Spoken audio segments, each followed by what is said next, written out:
Programang ito ay rated SPG. Striktong patnubay at gabay ng magulang ang kailangan. Maaaring may masiselang tema, lengguwahe, karahasan, sexual, horror o droga na hindi angkop sa mga bata. Wala nang nagawa pa itong si Adamo sa pagdakip nito ni Zaur sa kanya. Pati na nga rin ang kanyang brilyante nakuha na nga nito. Alang-alang naman sa pagsakripisyo nga nito ni Adamos ang pagligtas sa buhay nga nito ni Imaw. Hindi nga gusto nito ni Imaw ang ginawa nito ni Adamos. Ngunit ito na nga ay tinakdang nakita nga nito ni Mitena.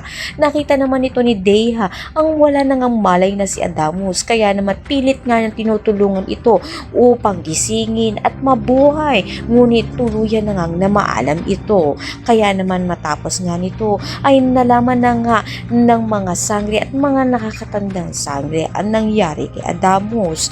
Galit na galit nang malaman nga nito ni Alena na namaalam na ang kanyang anak na si Adamos. Kaya hindi siya makakapayag na makapaghiganti sa ginawa nga nito nila Gargan at nito ni Mitena.